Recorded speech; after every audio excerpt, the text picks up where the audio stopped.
Folks, how's it going? Welcome to the Hidden Home Show. We are at podcast number 3, episode number 3, and we have a wonderful guest with us, Dr. Gabe Dawson.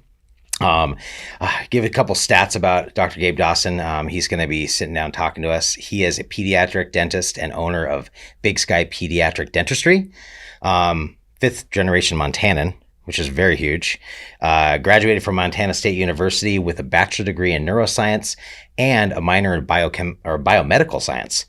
Went on to specialize in pediatrics at the Ohio State University and National Children's Hospital, which is the 3rd largest children's hospital in the world, and at the same time, #1 children's hospital in the country. Other than that, he's a member of the Flathead Valley Cleft Lip and Palate Surgical Team, and a husband, a father of a 14-month-old and soon-to-be baby number 2 due in June. That's a lot. Yes, thank you for having me. It is a lot. Yeah, it's a mouthful. Actually, he might have the most credentials out of anyone so far that I'm seeing here. At least the most schooling, which is outstanding. So, anyway, we're kind of here to have a candid conversation. The Hidden Home Show, in particular, the goals for 2022 are to really highlight business professionals in our area, to kind of shine that light for people that are either moving from out of state or people that are moving from different towns, because everyone finds a different person usually in their town they're in. Dentists, yoga instructors, whatever it may be. So I guess we kind of want to learn a little bit about you. So it's going to be a little bit of an interrogation. I hope you can handle that. I can handle it. You can handle that? Yeah. All right. And also just a little bit of, trying to find out who you are and what you desire to be in life, as a young professional as well. So anyway, get deep. We want to get deep? Let's do it. Dude, let's just do it. Yes. I like this. So I usually start off, a lot of these questions are pretty similar, but they always go out into this crazy organic conversation. Yeah. So I want to start off with your origin story. So what drove you to become a dentist and what other jobs have you held? Yeah. The origin story. I think it was maybe 3rd grade or 4th grade. We had to write I went to Evergreen. So, here in good old East Evergreen Elementary. You had to write, what do you want to be when you grow up, kind of thing. And like a weirdo, 3rd grader, I wrote that I wanted to be a children's dentist, which is crazy. And my mom actually kept this too. So it's somewhere in my, my box of stuff. Oh my God. She probably, my teacher was probably like, hey, you want to hang on to this kid's kind of a weirdo, not an astronaut or a, rock star, but children's dentist. So yeah, I think it was, I obviously had no idea what that meant at the time, but I knew that I loved going to my dentist here. It was Dr. Pete Nelson. And also my parents were good friends with Pete and Carol Nelson. So we got to hang out with them socially. And he's just such a great guy. A lot of us who grew up here, everybody went to Dr. Pete. So he just left this impression on me, I guess, that kind of stuck. And that's kind of the true origin story, I suppose, and grew from there. And I kind of explored different avenues. And when I got into Montana State, I was pretty focused on medicine and kind of going that route. And I became good friends with an orthopedic surgeon in Bozeman. And he was just going through some troubles, and it was just he was in like a hard stage in life, and just urged me to think deeply about if that's something I wanted to go into. And it sort of, I took a step back and kind of reevaluated and at the time, I had already taken the MCAT. I was moving in that direction. And the children's dentist thing had always been kind of in the back of my mind. And I took an intro to dentistry course at Montana State University, where you just went around and shadowed like at different offices and stuff. And yeah, it kind of reignited this sort of passion for it, or this interest at the time for it. And that's kind of went that route. But wow. Well, my wife Carly actually went to Dr. Pete Nelson too, and it's funny, every single kid that grew up here, I didn't necessarily grow up here, but I know of him. And he was fantastic actually in the beginning. I guess my first daughter would have gone to him in the beginning too. Totally. He's just like a teddy bear. The guy is just, they honestly don't make him like Pete anymore. He's such a great person. And I mean, to think like as a third grader that I liked my dentist so much that that's what I wrote that I wanted to be when I grew up, and I have fantastic parents and they were probably like, what the heck? Why do you want to do what I'm doing? But yeah, so he's a great guy and glad to have him as a mentor and friend for sure. And still is. Well, and I find that's the thing I see too is with the dentistry, so there's good dentistry and there's not good dentistry. And Totally. it's also has to do with the attitude behind it. For sure. And that's the thing too. I love that about Pete Nelson, and it seems, we'll get into that too, but you're carrying that legacy on, it looks like. Yeah, I think so. And that's something I felt like from Pete too, that it was, Pete was never about like having this big fancy office or big shiny equipment. It was about, who he was as a person and what he delivered as a service and just how much he cared about people. And so, growing up with that, that's kind of all I knew about, treating children and treating people was from what I learned from him and how I saw him work and just how much I admired and respected that. So for me, when we finally got down to those final conversations where Pete's looking to pass the torch, it was, for him, it was so important that he got the right fit, that it was someone that would carry on this thing that he'd spent his life kind of creating. And I felt so honored that he felt like I would be that fit, So cool. So yeah, it was cool. Well, let's, so we didn't answer this other one. So did you have any other jobs? Oh yeah. I mean, I worked a ton through undergrad and then, through high school and everything. My dad owns Northwest Cabinet Works. Okay. So they do commercial cabinetry and stuff. And I'd worked there throughout the years, and I used to wash dishes. My first job was washing dishes next to Moose's downtown at Bianchi Catering. Okay. So I remember them. Yeah. Cut my chops there. And then, I had all sorts of different jobs, but it's like everyone, no, seriously. Well, not everyone. I think everyone needs to do dishwashing at one point. Sure. Like that was like one of my first jobs too. If you can do that, and you just rock it, then you're going to be successful in life. Oh, for sure. It was a catering business. So like I'd come in on Sunday, and there was just, to the ceiling, just packed in there with dishes, just as endless, but yeah, it was great. I actually remember doing exactly what you did. Yeah. So, gosh, I have the other question here, which is like, why pediatrics? Yeah. Right. I guess that's going to tie into something of what you're saying, but specifically, of course, there's adult dentistry that has family practices, but the specification of just children, maybe give me a little more background on exactly that. Yeah, for sure.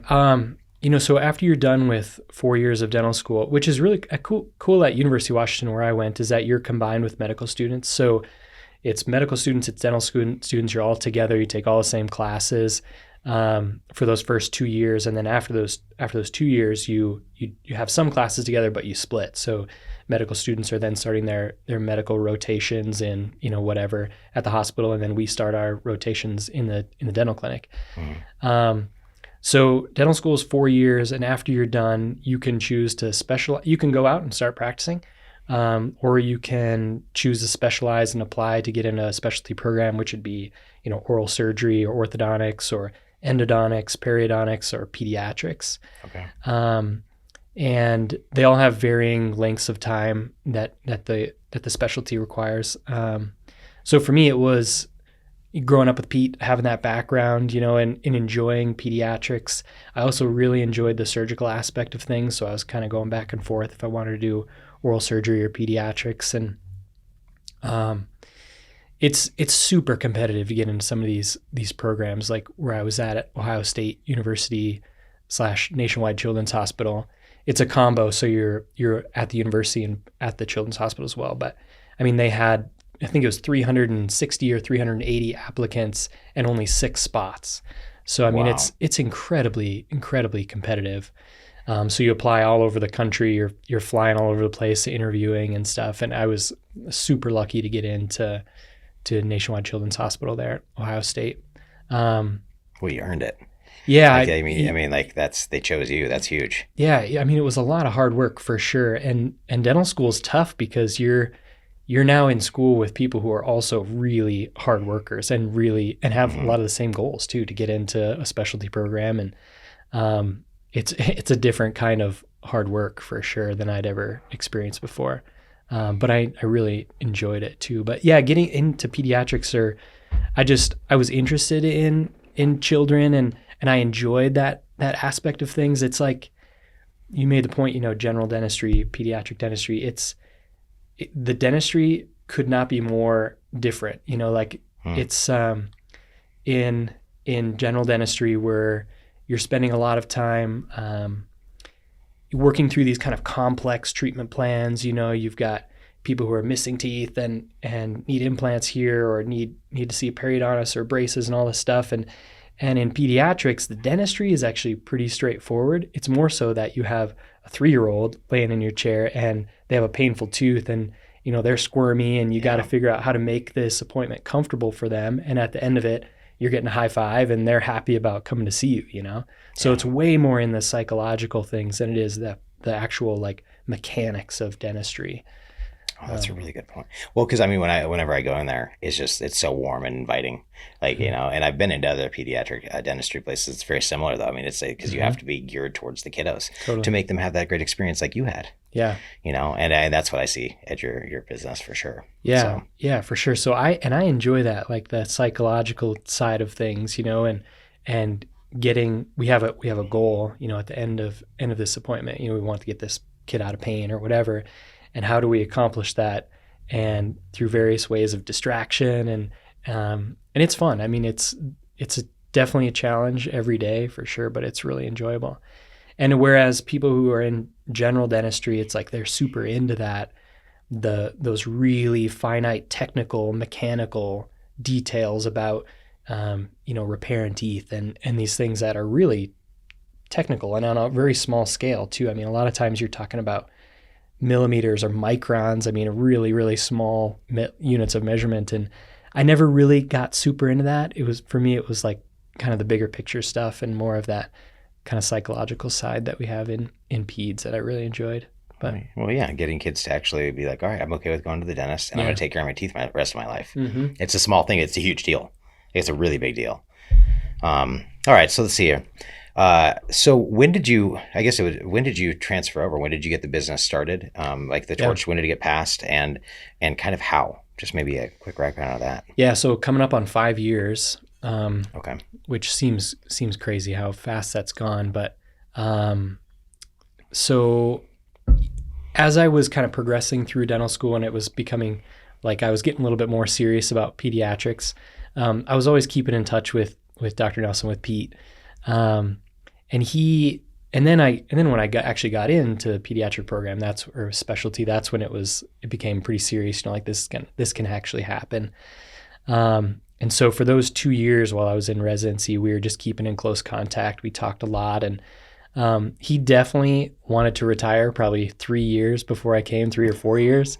But like I said, it was so important for him to pass that torch to somebody that, where he felt like it was a continuation of something that he had created, Mm-hmm. So he hung on, man, and he stayed around for another 3 years. And then the transition took place, and the plan was that it would be both of us in the office over the course of about 6 to 8 months.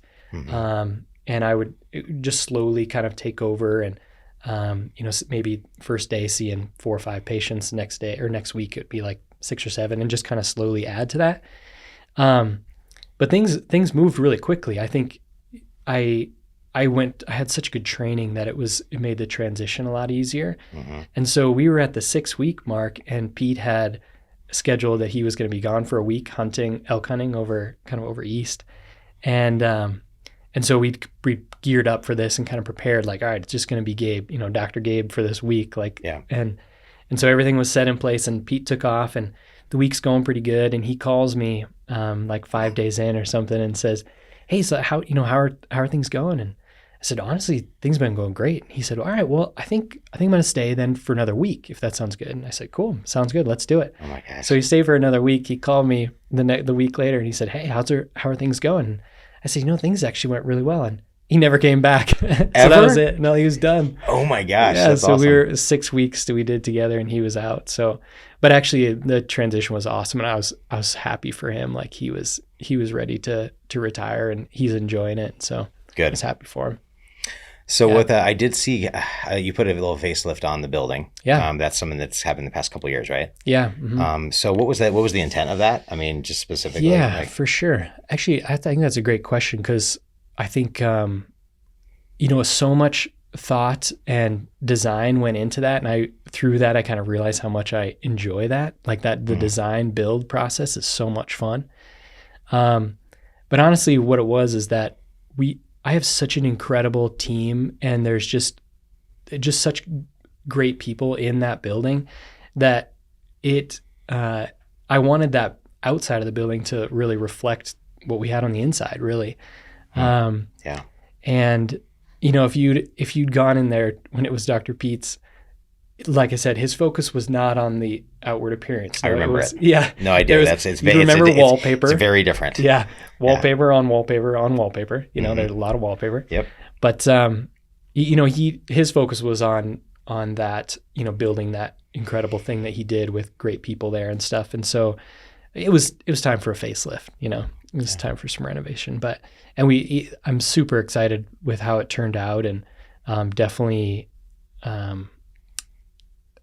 found that passion for the design build process too, which has been really fun. Now I've got to do it a few times with the Whitefish office, and then starting the same process for a new office in Polson, actually. Oh, wonderful. Okay. I actually didn't know that. Yeah. It's just kind of, let's see, about 2 years ago, this building came for sale a commercial building came up for sale in Polson, kind of just right there across from the golf course, before you get to like Walmart, kind of on the right-hand side. Actually, you've probably driven by it a million times, but it's the old Blue Willow Massage building. I've probably seen it. I know I'm going to look. Yeah, for sure. I'll probably be down there next week or so. But it's a great location, and it's I kind of started exploring that area a little bit. I think for me, it's been in peds, so much of what I do is like helping kids out of pain, a lot of the time. Like we have kids come in there in discomfort, and that's kind of what I've found I just enjoy so much, and so what right away when I first took over from Pete, I was getting all these referrals from like the Libby, Troy area, which is an area that I love, grew up hunting in that area, and yet I wasn't getting, the people who actually weren't making it over from Libby or Troy. And so I figured out, what could we do about seeing these kids? And so I found a space over there, and we set up a clinic in Libby, and I started taking a team of people over there with me, and we go every other week, and now we've done it now for 4 years. So going over to Libby to see kids, and there's no pediatric dentist there, so there's a ton of need and a lot of kids who needed some work done, and that's been really rewarding. And so when I was sort of thinking about, well, are there other places like that in Montana or in this kind of immediate area, and Polson came up as one of those potentials, because that Polson, Ronan, Pablo, there's not a single pediatric dentist, so they're either driving here to Kalispell or to Missoula to see a provider. So I kind of started exploring that area, and ended up buying that building, and kind of finishing the design process now, and hopefully in the next maybe 3 or 4 months gonna start construction there for a kind of a small satellite clinic. Good. I'm gonna take a look at that. You'll have to check it out. And the design, that's great. I mean, I'm in real estate, so right. I mean, I love the design of buildings too, so it's gonna be cool to see. Isn't that awesome? I mean, I honestly love that process. I haven't built my own house yet, but I can't wait till I do. I think it's just, but the problem is there's going to be so many different things I want in it. Oh, for sure. How are you going to actually fit everything into this like Lego thing? So, I will tell you when that happens. Yeah. Right. Yeah. I'd love to help out. Thank you. I appreciate it. On that note, I want to say, so being on the surgical team for the cleft palate, lip surgical team, how's that been? Like, are you doing that locally, or is that something you travel for? Yeah, actually it's, it's been really tough during COVID, because it made getting together in those groups really hard. So when a child is born with cleft lip and palate, they are now entered into a a lifetime, or at least the early part of their life, is going to be consumed by doctor's appointments, surgeries, recovering from surgeries. Like there's a lot that happens, especially from, about 3 months old till, about 10 years old. I mean, there's a 10-year period there where you have a lot of surgeries. It's very specific when those surgeries need to take place. It's very specific when orthodontia needs to take place. And it's very specific in how this whole process works, and speech pathology and nutrition. And I mean, things are just more complex. Mm-hmm. And so what we've realized around the country is that you put all these people together, all these specialists together, so then the child and the family go to one location and they get to see everybody. So you get to see your plastic surgeon, nice. You get to see your orthodontist, you get to see your pediatric dentist, you get to see the nutritionist, dietitians, speech pathology, speech therapy. You get all those people together, and then the patient just bounces they go to one location, they just bounce from room to room. So they see that plastic surgeon, they see the ENT, they see, audiology, they see the pediatric dentist, and it just expedites that entire process for them. But, getting all those people together is really complex. So that team has been together for quite a while now. I think maybe around 10 or 15 years that we've had a Flathead Valley cleft lip and palate team. Okay. So someone's born in the valley with cleft lip and palate, and they're immediately plugged into that process. So we have our plastic surgeon who's Dr. Hardy, based out of Missoula. He travels up here, and then we get to see those kids and help them out. Because, you can imagine, even coming to see me, when you bring the kids to the dentist, it's like, that's an ordeal. It's a couple of hours, mm-hmm. You're leaving work, kids coming out of school. So you multiply that by 12, and now you have these children who are born with cleft lip and palates, and if you had to go to those individually, you're looking at weeks of time lost and work lost. Like it just isn't feasible. Oh my gosh, I'm so glad you're being able to do that and be a part of it. Yeah. That's huge. Because I've heard of that, definitely going to like different countries and stuff. I'm just glad we have one of those locally. Oh, for sure. I didn't know that. Yeah. So. Yeah, and the cleft lip and palate is just one of the many syndromes that affects a cleft lip, or that results in a cleft lip and palate. There's many others too that's like a symptom of something else they're going through. And so it's kind of the catch-all term, but we see a lot of those children. There's another common one is called Pierre-Robin syndrome, but it's really nice to have that locally, where if kids are born with that, and their family and their parents' work is here, they don't have to move to Seattle or Colorado or something to get really good treatment. Yeah. But yeah, it was tough during COVID, man. Like everything was, but because we couldn't get together as in these groups anymore. Especially medical providers. Because we're potentially seeing people who could have COVID and passing that on to other people. So it made things tough. But now we're finally getting things back together. And good. Yeah, it was really tough for some of those kids who were born during COVID with cleft lip and palate. It's just so limited. It kind of, things went back, probably 10 years, how they were 10 years ago, as opposed to that quickly. Yeah. God, that's rough. Yeah. But no, it's a great group, and it's got a bunch of awesome people involved, and I'm happy to be on it. It was something that was really important at Nationwide Children's Hospital where I was at. They have a plastic surgical team that's really specialized in those repairs, those cleft lip and palate repairs, and they've come a long way, and they've just gotten so good now. So it was cool to be a part of that kind of world-renowned team. People would fly from all over the world to come to be treated there at Nationwide Children's on that team that I was a part of. So it's cool to be able to bring some of that back to the Valley. That's awesome. Yeah.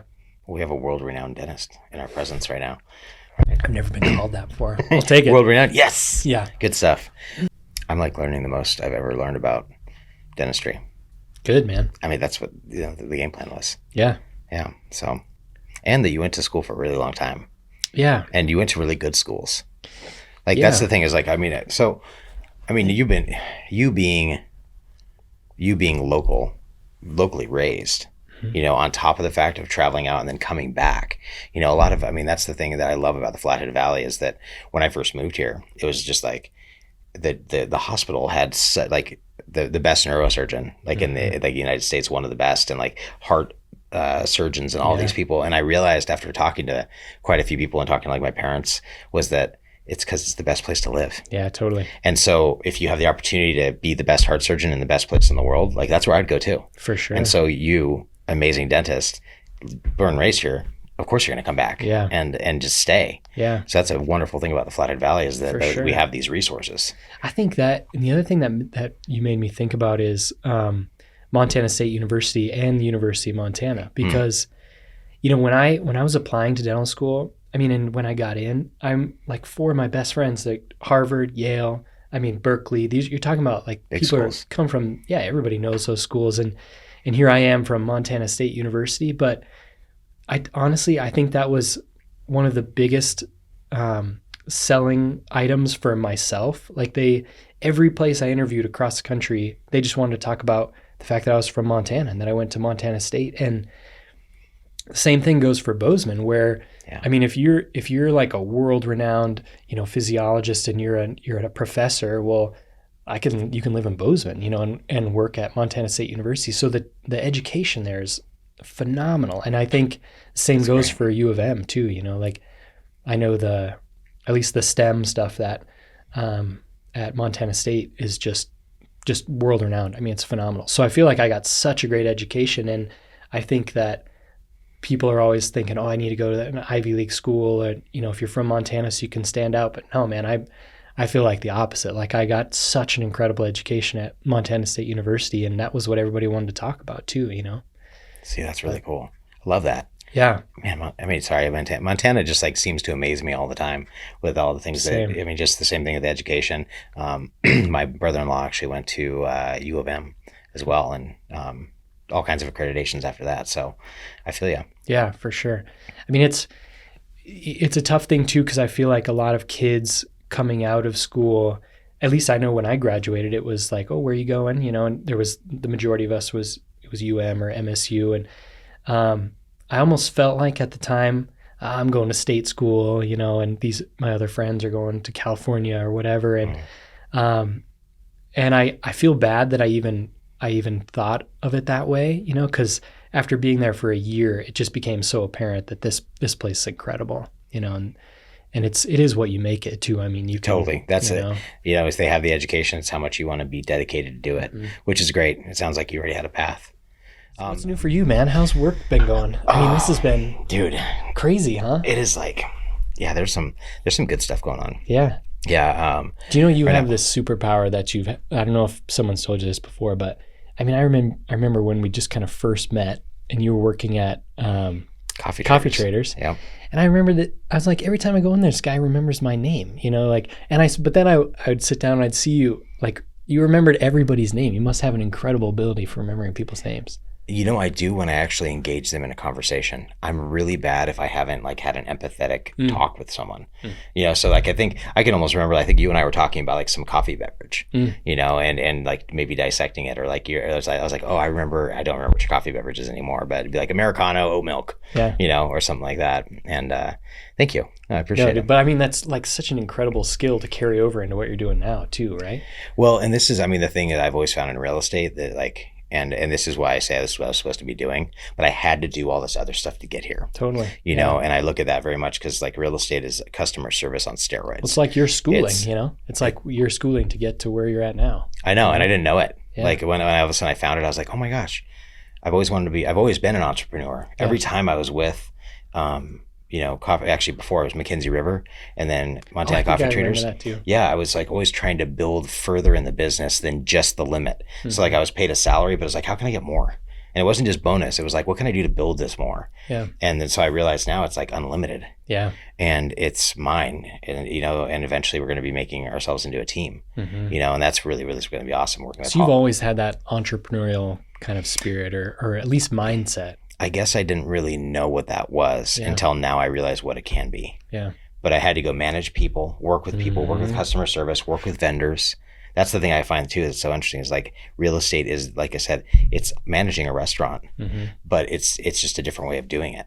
And so you got to get, you know, clients. Yeah. This is a big deal. Clients there, I mean, the biggest transaction of their life almost sure. all the time. For sure. So there's emotional things you're navigating through. Oh yeah. You know, you have to, like, it's like, I'm a counselor. I make all of it. Oh, for you sure. know, and don't get yelled at too much, which is good, you know, but, how did you even then get in? When did the transition happen? I mean, how did that even come about? Oh man, that was me just jumping off the precipice. To be honest with you, I was done with the restaurant industry. And it was just because I always say this example is that when I started getting upset if I forgot someone's ranch and they yelled at me about it, I stopped caring as much. Yeah. And I knew that that was a problem. I knew that my trigger was being switched the way I shouldn't be, and I wasn't acting the way I should be. Even though I was still doing great, it was just shorter. For sure. And I was just like, and we kept on not being able to get ahead. We lived a great life.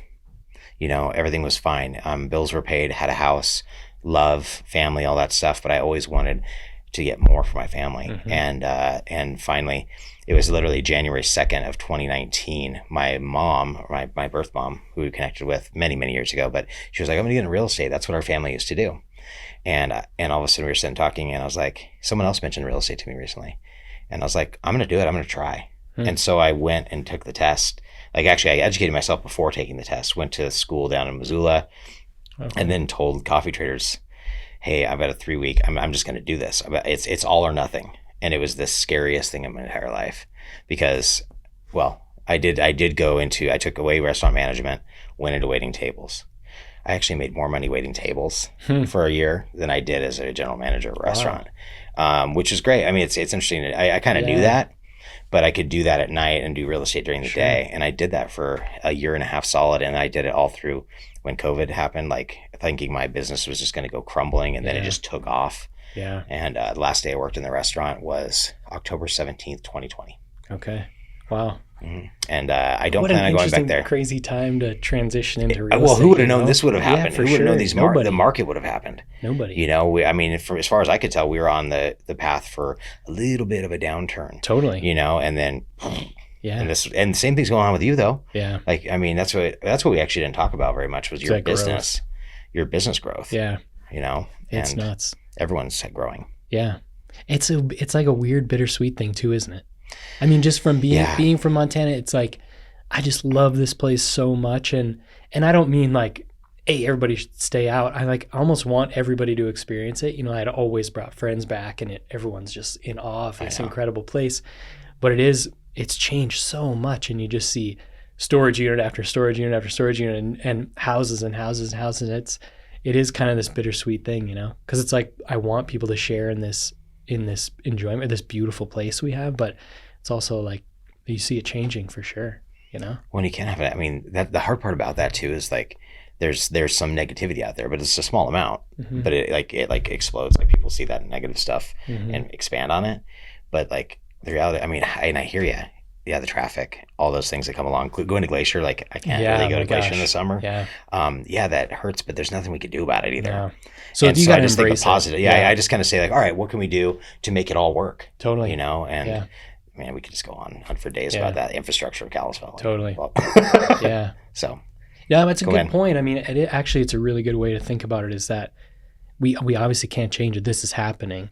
So embrace it. You know, like, what can we do to steer it in the right direction? To make it work, to make it fluid. How can we be a part of that? Yeah. Right. Yeah. And even just finding your own happiness in it, because I feel like it's easy to get upset about it and feel like, oh, my town is changing and stuff. But if we can't affect that, we can't change what's happening. So how can we make ourselves feel good about it? You know? Yeah. How can we enjoy that? Well, we can be happy. We can do it. Yeah. And that's all we can do. Yeah. Is like, you know, I mean, well, you change yourself, make yourself that way, and then move on. Who inspires you probably the most in your life? It'd be hard not to say my parents, for sure. I mean, they definitely are not perfect, for sure, but I think the thing that really set them apart was that they're just so dedicated to our family, you know.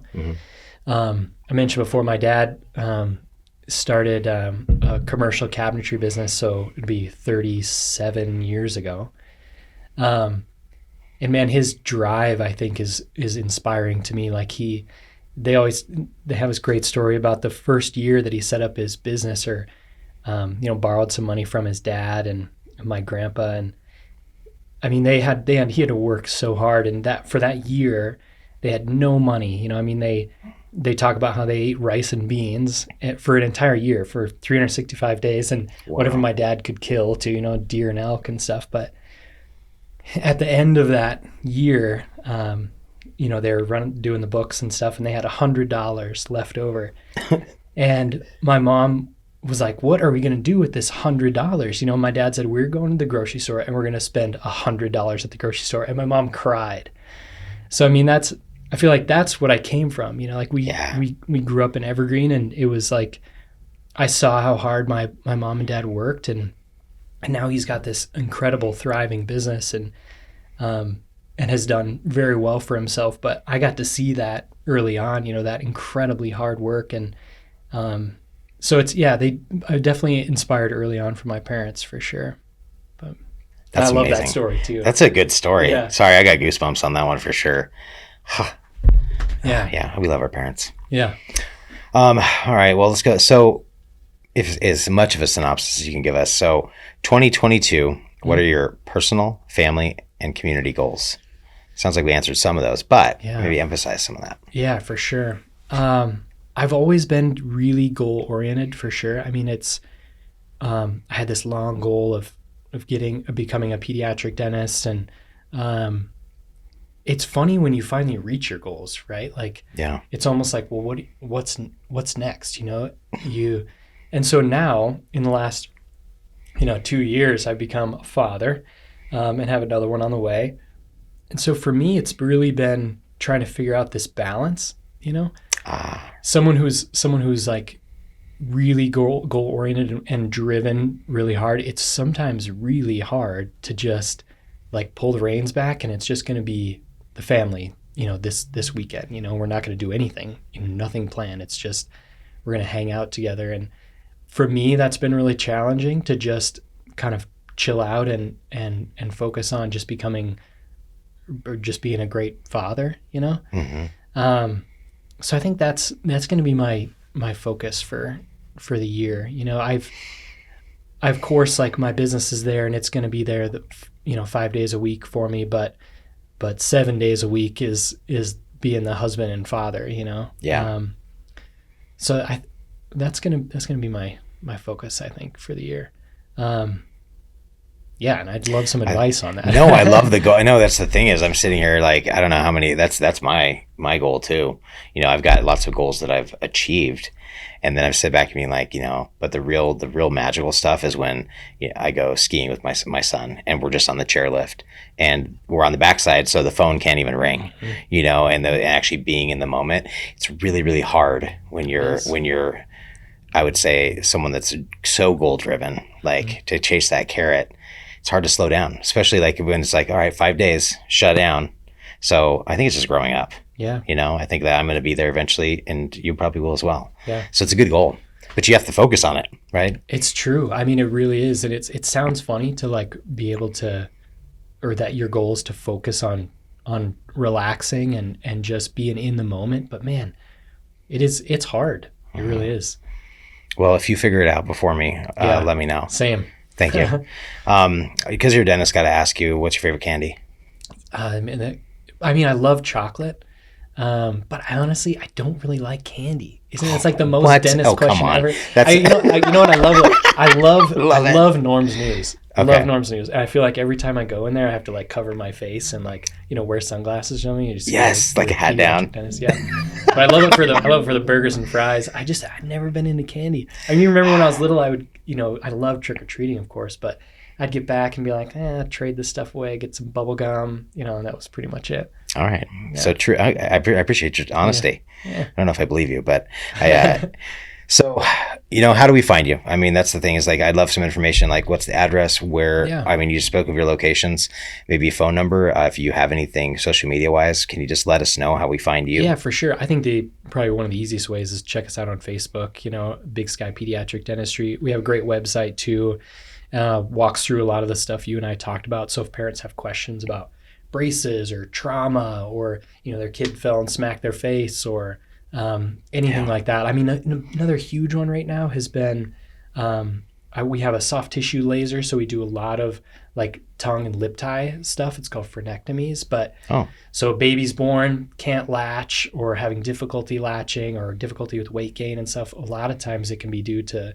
just these anatomical variations where you have a tongue or a lip tie, and we got a little soft tissue laser, so we get in there and just remove that tissue, and then you have a child who can latch. And so, oh my gosh, yeah, that's been a super fun one. And but yeah, I mean, all those things, you can check it out on the website, and yeah, give us a call or send us a message. And I get a lot of messages on Facebook too about parents who have questions about something, and always happy to respond. But that's probably the best way. Okay. Yeah. Okay. Thank you very much. Oh, thank you. Awesome. Episode number 3. We know the best local pediatric dentist in the Flathead Valley. We are pleasured of learning all kinds of good stuff about you. And thank you just for being, sticking in Montana and giving us that opportunity to have you here. But anyway, folks, Hidden Home Show, like I said, episode number 3. Thanks for joining us. Please feel free to like, subscribe, comment below. That's what I like to hear. I want to hear what you think about these podcasts. That's a big one for us. Also, check us out on Twitter, Facebook, Instagram, all the good social media sites. Hidden Home Show number 3. We are out.